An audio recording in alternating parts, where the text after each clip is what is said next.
Yeah, can I throw some words at you if you want to hear them, and then you can decide for yourself. Is that okay? We never used, when I was around the age of many people here, say in 20s or early 30s, we never used the word I buy and I sell ideas. The word marketplace of ideas is a terrifying expression. Really, and also it's a very competitive one, to put it mildly, because marketplaces are competitive. We didn't use feedback, input and output, except when we were talking about radar. That language came out of that. But please, before we start blaming everything on the bourgeoisie, let's have a good look at the left, which means in many cases ourselves. The word vanguard comes out of the army. The proletarian vanguard came out of the army. The general staff of the revolution came out of the army. Please remember that. Strategy and tactics, what is your strategy, what tactics will you use, came out of the military. What I'm trying to show is that when the liberatory project becomes corrupted, not to speak of brainstorming as I heard in clamshell alliance, I was terrified when I heard expressions like that. That comes out of Madison Avenue, to brainstorm. So I'm asking you, input, output, feedback, vanguard, strategy, tactics is all militarization of the liberatory project.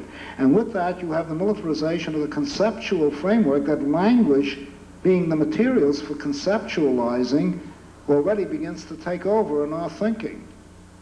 And this is going on steadily right now, along with the fact that English is being reduced to basics, such that when I did teaching some years back, it was not a question of teaching students a foreign language, it was a question of teaching students how to express themselves in English. So we have some very real problems about language, because insofar as we use it to conceptualize, we start thinking militaristically when we think of our vanguard, our strategy, our tactics, our brainstorming, our feedback, our input, our output, and our order of 1 to 10, and then we got the bottom line, which we finally signed, which amounts to a death certificate of the whole revolutionary project. So please, that's all I would observe on that score. The woman in the blue, and then yourself, and then the man in purple. Well, the woman in blue. On this matter of semantics that you were talking to, the thing that comes to my mind is the anti-abortion people taking the term, the right to life, like other people don't believe in life. And the other one I could think of is morality, right? Or purity, or some of these, or like Jesus, or love, or things like that. It's like, or the American flag. It's like, I feel also that these words have been taken away from the general people, and that they mean something, and they've defined the meaning as to what it is. It's like a struggle to get it back. That was just a comment. All right, then, yes? Yeah, I think that I feel a lot of frustration with the discussion here this afternoon. You, Murray, started off the discussion talking about the forms of freedom and how you proposed or plan to present some way to fill those forms, which I didn't feel really happened or has come out of the discussion so far. Rather, instead, started, as opposed to filling any forms, it's gone quite AWOL amorphic. I mean, a lot of running around a circle of the issues, so much so that we can sit and now discuss vocabulary and the way we will, what terms we're going to use, but we're not really addressing, maybe it's hard to fill those forms, I admit it, very hard, but we brought up things like town councils, the spread of the nuclear freeze movement, things like that, and if perhaps we can focus on a couple of things, see how well those forms that we can use, how they work, what direction the freeze or such movements are going, or how such a movement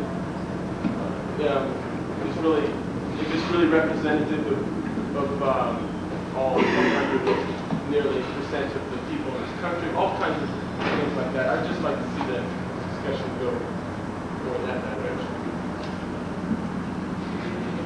I'd like to second that, because that sort of was my question too. I'd like to see what forces. I understand Murray spent 4 months in Germany speaking to people involved in the Green Movement.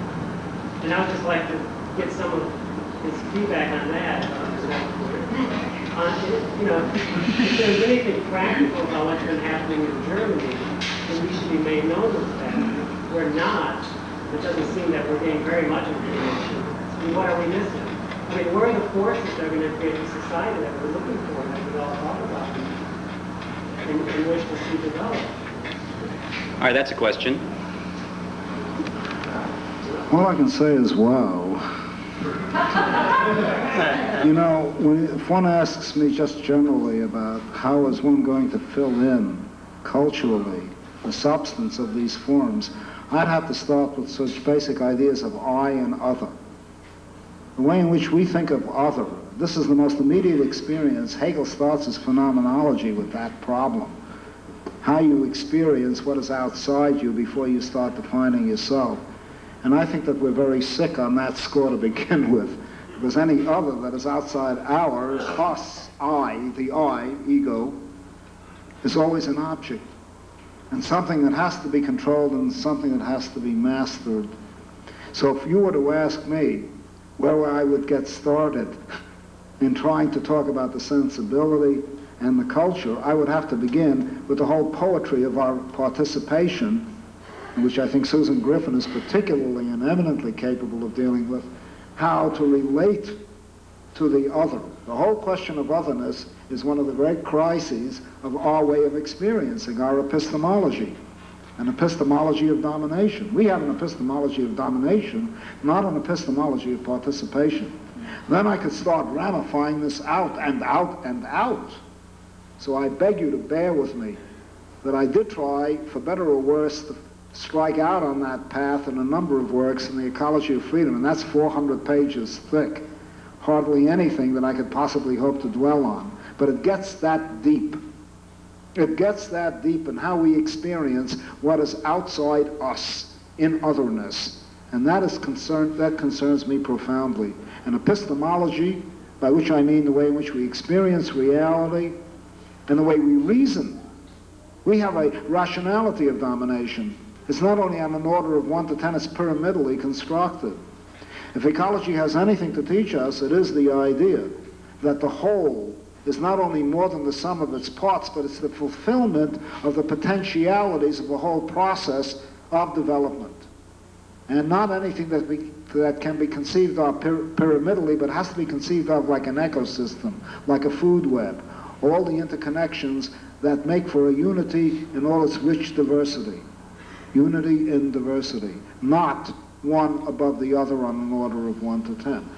That sensibility has to be inculcated. And there is a tremendous symmetry between what I'm trying to say, what seems purely political, with what is really philosophical. When I say I favor a town meeting form of organization, I'm saying that because I think of a town meeting as an ecosystem. You see what I mean? I see people in all their rich diversity making a whole, and participating in it rather than dominating each other, which doesn't mean that a town meeting or an assembly may not turn into a domineering form of organization if people do not have that right sensibility. So we're getting into very deep waters here, about which I can only suggest a few items on the agenda, beginning with the I and the other, beginning with the idea that the whole thrust of evolution, natural and hopefully social, has been toward ever greater diversity, producing ever richer wholes. The community, the municipality, is that terrain where people, by being able to familiarize themselves with each other, knowing each other, developing a consensus in discussion, can, in the rich diversity of their differences, make a richer whole. That's the point. Municipalism is not only a political tactic or strategy, to use the language of the 30s. Municipalism is the way in which people consociate. And briefly, very briefly, the Latin for city is urbs, but the Latin civis, or civitas, is not meant to mean a city. If you go back to its roots, in the Roman world, it meant the community of the citizens, not the city. In other words, the way Rousseau put it, buildings do not make a town, citizens do. The buildings are merely the way to inhabit the town for citizens and for them to gather together. So you can see there's so much here. One can go on. This is a separate topic of discussion. What will be the sensibility? What will be the way of experiencing? What will be the way of interrelating? What will be the way in which property will be dealt with? What is the role of the gift? What is the role of the commodity? How do we distribute? I used to be an anarchist who believed in collectivization. Now I believe in municipalization. Why? Because in a collective, you can actually have competition between collectives. But in a municipality, you have a community. And that is a shared relationship of, quotes, the resources, another word I utterly detest, in dealing with reality, dealing with the natural world, and dealing with human needs, and in dealing with production, which should be turned more and more into reproduction. I've dropped these words in merely to clue you, if I may use that foul expression, clue again. I hate the English language the way it's constructed. Bring you in, involve you in a whole question of a liberatory way of reasoning, a liberatory way of science, and a liberatory form of technology that will not be captive to the domineering form of rationality with the I and the it, with the domineering form of science, namely that nature is something that we have to disassemble analytically like a car engine and put together and then put in mathematical formulas. And finally, with a liberatory technology which stands opposed to the idea that our metabolism with nature, and I use Marx's words here, our metabolism with nature is a reciprocal one, not a domineering one in which we recycle organic things into inorganic things. That has been the process of production today. So we have this whole sensibility, this whole terrain of the way in which we experience reality, the way in which we organize knowledge, the way in which we metabolize with nature, and the way in which we relate with each other to explore as a domain of sensibility to fill in these forms. Without any one of these, the forms can be used against us as much as we can use them for our own and for natural goals.